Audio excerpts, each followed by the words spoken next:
Untuk hari ini sis akan buat slot story time. Sis nak share dengan hampa semua informasi berkaitan dengan neurological disorder. Okay, so neuron. Jadi benda tu memang ada kaitan dengan otak, sistem saraf di otak lah. Untuk hari ini sis akan share neurological disorder yang rare ataupun unik. So tanpa buang masa lagi, sis akan share untuk neurological disorder. Yang pertama adalah dinamakan hyperkinesia ataupun nama lain dia HSAM ataupun Highly Superior Autobiographical Memory. Jadi untuk kita manusia yang normal, kita biasanya memori-memori untuk zaman kita, contohlah macam sekarang kita dah masing-masing dah besar. Jadi untuk kita mengingat memori waktu kita kecil tu, ada certain benda kita ingat dan tapi kebanyakannya kita akan lupa lah sebab ramai kan macam kita manusia yang normal, kita takkan mampu untuk ingat semua benda yang dah terjadi waktu kita kecil daripada kita umur 5 tahun dan sebagainya. Tapi untuk golongan hyperkinesia ni, dia mampu mengingati semua perkara-perkara yang berlaku dekat dalam hidup dia daripada dia kecil sehinggalah ke dia waktu dia besar, dan lebih kurang 97% lah memori yang dia boleh ingat tu, dan kebanyakan adalah sangat tepat. Ada seorang wanita ni yang bernama Jill Price, yang mana dia ni mempunyai kebolehan yang mana dia sedap dia boleh mengingati perkara-perkara yang berlaku dalam hidup dia daripada dia berumur 12 tahun sehinggalah sampai dia besar. Dia boleh ingat setiap detail, yang mana contohlah waktu dia kecil dia terjatuh basikal dan sebagainya, dia boleh ingat dia pakai baju warna apa, dekat mana dia jatuh, dia main dengan siapa waktu tu, dan benda tu sangat rare kan. Dan kalau kita tahu memori ni dia terbagi kepada dua lah, iaitu short term memory dan juga long term memory. Jadi untuk memori yang memang sangat sekejap dan sangat sekejap untuk kita simpan, yang mana kita boleh ingat set je mungkin dalam 20-30 second dan kemudian kita lupa, memori tu kebanyakannya adalah di dalam short term memory. Jadi untuk benda yang kita boleh ingat dalam jangka masa yang panjang, itu dinamakan long term memory.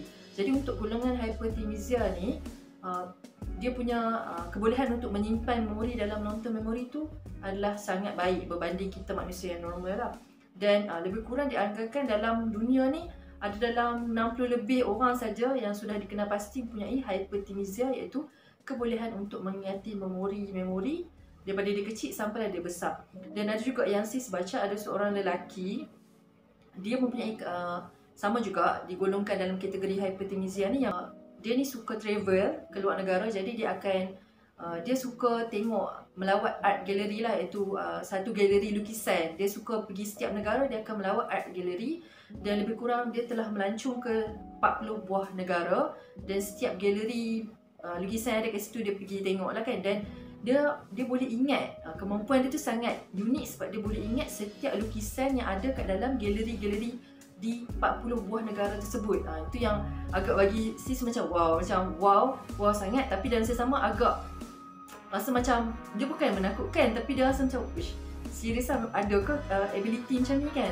Tapi memang kita rasa benda tu memang sangat-sangat menakjubkan sebab golongan-golongan ni mempunyai ability yang berbeza dengan kita. Tapi benda tu boleh membawa faedah juga kepada mereka. Contoh macam dia boleh ingat semua benda, lukisan-lukisan tu secara detail kat tu. Dan ada juga yang ada someone ni, dia sis baca juga, tapi sis tak pastilah nama dia kan. Dia seorang lelaki juga yang mana dia juga digolongkan dalam kategori ni, yang mana dia boleh ingat balik apa yang dia belajar dulu waktu dia kecil. Dan memori dia tu bila dia ingat, dia rasa macam dia boleh ingat apa yang cikgu dia cakap sepatah-sepatah dalam kelas, dan apa yang tertulis dalam buku teks. Maksudnya benda tu sangat-sangatlah detail, dan dia rasa macam dia dah kembali ke waktu tu balik lah. Yang tu sangat-sangatlah bagi sis memang rare dan unik lah kan. Tapi di sebalik, kita tengok di sebalik positif dia ada jugalah side negatif, yang mana dia boleh cuba hampa bayangkan, kalau kita setiap manusia ni tak mustahil lah kita ada memori yang tak baik ataupun bad memory. Jadi benda-benda yang tak baik ataupun buruk ni kita mesti nak buang daripada hidup kita. Tapi cuba apa bayangkan golongan yang ada hyperkinesia ni, yang mana dia nak cuba buang semua memori yang buruk yang terjadi dalam hidup dia. Contohnya lah, dia dipukul, abuse kan, dia didera, lepas tu dia dibuli di sekolah ke, ataupun dia ada benda-benda yang tak baik lah, macam orang bagi kata-kata yang negatif dekat dia, yang sampai dia self esteem dia turun. Tapi benda tu dia tak boleh nak buang. Macam kita sebagai manusia biasa, kadang-kadang lah, contoh macam kita dah break up kan dengan boyfriend, girlfriend, berpisah ke apa semua, kita mesti boleh move on. Tapi bagi golongan ni, dia ambil masa juga, dan sehingga boleh menyebabkan orang tu dia menghadapi stres, depression, disebabkan dia cuba untuk buang benda tu tapi still melekat dekat dalam kepala dia. Dan untuk hyperthymesia ni, dia sebenarnya kalau kita tengok dia mempunyai memori yang kuat lah. Tapi kalau kita nak compare dengan orang yang mempunyai memori yang kuat, yang mana dia, bila dia hafal apa semua dia senang nak ingat, tapi kiranya itu orang yang memiliki memori yang kuat lah. Untuk golongan hyperthymesia ni, dia sebenarnya berbanding dengan orang yang macam kita kata memori yang kuat tu, dia still memerlukan effort untuk dia menghafal sesuatu. Tapi untuk golongan yang hyperthymesia ni, dia langsung tak perlukan effort. Dia cuma tengok walaupun benda tu sekejap, tengok seimbas sekilas tapi dia boleh ingat dengan sangatlah detail. Okay, jadi kita move kepada disorder, neurological disorder yang kedua, iaitu congenital insensitivity to pain. Okay, jadi dalam bahasa Melayu dia maksudnya insensitivity to pain tu adalah ketidakpekaan terhadap sakit. Okay, jadi untuk hampa mungkin ada yang masih dengar juga. Okay, jadi untuk insensitivity to pain ni adalah satu keadaan yang mana dia membuatkan seseorang yang ada disorder ni tidak langsung dapat merasai kesakitan. Macam teriris dengan pisau ke apa semua, bila berdarah mestilah sakit kan. Tapi untuk golongan-golongan ni, dia langsung tak merasai kesakitan. Cuba bayangkan macam betapa rare dan unik. Mana sampai kalau even apa-apa jadi kat dia, dia memang takkan rasa sakit langsung. Kalau misalnya air panas tertumpah dekat tangan dia, dia tengok tangan dia tu merah ke apa, tapi dia tak rasa sakit langsung.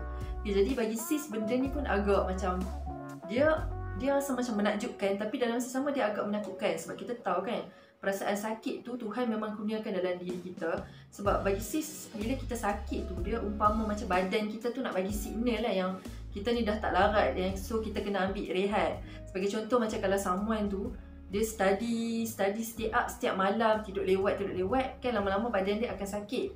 Contoh dia macam tiba-tiba dia jatuh demam. Jadi dekat situ dia dapat tahu yang badan dia tu dah tak mampu untuk nak stay up setiap malam. Jadi dia perlukan rehat lah. Dengan cara dia dapat sakit tu, so dia bolehlah rehat kan, dia makan ubat apa semua. Jadi lepas dia dah sihat, nanti dia kena berhati-hati lah supaya takkan demam lagi disebabkan tabiat dia yang suka tidur lewat malam dan stay up dan sebagainya. Jadi untuk golongan-golongan ni sebenarnya bagi agak kesian untuk mereka, sebab mereka langsung tak merasai kesakitan. Even mereka demam ke, even mereka terjatuh luka ke, macam kalau kita tengok, teruk sangat lah tu kan, sampai macam darah dan meleleh-leleh teruk, tapi dia pun memang takkan dapat rasa kesakitan. Dan kiranya hampa jangan pelik lah, sebab memang ada benda ni, iaitu keadaan disorder yang mana dia tidak peka terhadap sakit. Dan tapi untuk golongan-golongan ni, walaupun kita rasa macam wow menakjubkan kan, sebab tak langsung tak rasa sakit kan, tapi banyak yang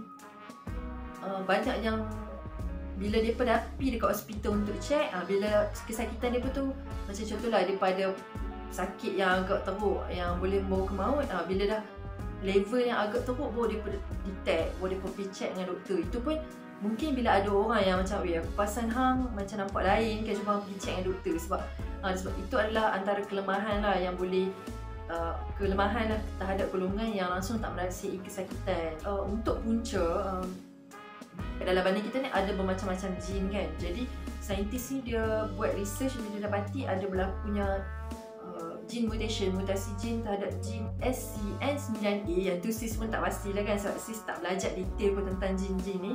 Jadi mungkin kat situ ada berlakunya gene mutation yang membuatkan orang tu dia tak merasai kesakitan. Dia ada kan, sebab kalau kita tahu dekat dalam badan kita ni ada banyak sensor. Sensor untuk ni lah, untuk badan kita sampai ke, untuk sensor ni bertujuan dia adalah untuk sampai ke signal dekat otak yang bagi tahu macam yang ni sakit, yang ni kalau kena ni sakit, terkena ni sakit. Tapi untuk orang yang dah, bila dia tak peka kesakitan, maksudnya dia punya sensor tu ada something wrong lah kan. Sebab tu dia dinamakan neurological disorder. Ada sistem saraf yang nak hantar signal ke otak tu mungkin dia tak berapa nak berfungsi. Jadi untuk yang terakhir ni adalah disorder, sama juga melibatkan sistem saraf otak juga, yang mana dinamakan mirror touch synesthesia. Yang mana keadaan ni dia bagi sis ni memang rare juga, yang mana bila orang yang ada mirror touch synesthesia ni, dia tengok ada orang lain tu disentuh ataupun orang lain yang mengalami kesakitan, tapi badan dia pun akan react juga dengan kesakitan tu. Senanglah contoh yang simple. Contoh macam untuk orang yang dia tengok je orang tu terpijak, orang tu macam kaki dia dipijak lah belah kanan, Tapi kaki dia belah kiri yang akan rasa kesakitan yang sama macam orang tu alami. Okay, jadi bagi sis ni macam pelik kan. Memang waktu sis baca tu sis rasa macam serius ada ke benda ni? Tapi memang benda ni betul. So ada dalam satu blog ni ada seorang doktor ni, dia sendiri berkongsi yang mana dia ada benda tu. Dia ada disorder tu, mirror touch synesthesia, yang mana bila dia rawat pesakit, pesakit-pesakit tu kan ada yang macam sesak nafas lah apa semua, tapi dia sendiri yang alami benda tu. Kiranya benda tu bila dia ni doktor, jadi benda tu kadang-kadang memudahkan dia jugalah, sebab kadang-kadang tak semua benda kita boleh tengok dengan mata kasar kan. Maksudnya bila doktor tengok, dia pun kena buat CT scan dan sebagainya lah untuk tengok apa penyakit yang pesakit tu alami. Jadi bila dia ni, bagi dia lah, dia bersyukur juga sebab dia digunakan mirror touch synesthesia ni, sebab contoh in case dia ada benda yang dia tak pasal, tapi bila dia tengok pesakit tu hadapi kesakitan tu dan dia pun rasa juga benda tu, jadi dia akan dia macam ada something wrong lagi so, jadi dia boleh macam suggest lah perawatan yang lain pula kan. Sebab kadang-kadang kat seseorang tu bukan satu penyakit je, mungkin ada penyakit-penyakit yang lain juga yang doktor terlepas pandang. Ada beberapa pendapat lah daripada saintis yang mana punca dia mungkin disebabkan berlakunya cross-wired kat dalam neuron, dalam otak kan, sistem saraf. Mungkin lah ada berlakunya cross-wired tu, yang mana kita tahu kan dalam sistem saraf kita sama macam wire lah, kita ada macam-macam sistem saraf. Jadi mungkin ada cross wire yang bersilang, yang mana yang tersilap-silang dan sebagainya lah. Itu merupakan pendapat daripada saintis. Mungkin juga keadaan ni disebabkan ada berkaitan dengan neuron ataupun saraf neuron yang terdapat di bahagian otak yang mengawal tindakan kita yang selanjutnya lah. Contoh dia macam ada yang sis baca, ada yang saintis yang dia buat kajian macam ni. Ada seekor monyet yang memanjat pokok pisang lah, dan dia ambil pisang tu.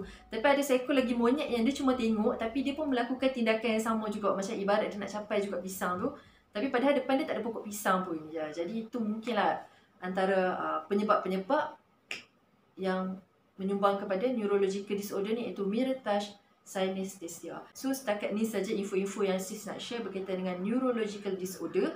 Sebenarnya kalau hampa rajin untuk search, banyak lagi neurological disorder yang ada.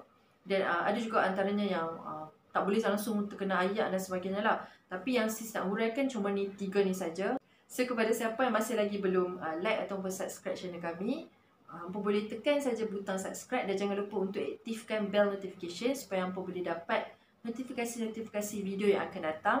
Dan kepada yang sudi support kami daripada awal sehinggalah sekarang, kami sangat hargai usaha hampa, sangat hargai sokongan hampa. Terima kasih banyak-banyak. Dan jangan lupa untuk nantikan video yang seterusnya. Dan untuk hari ni sis ada pakai tudung daripada She Sisters, iaitu ni adalah Amethyst series.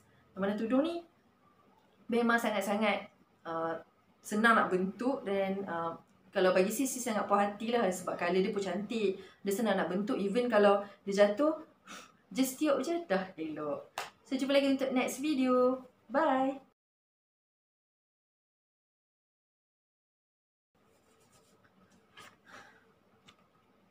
Okey Ara. Okey. Congenital sensitivity.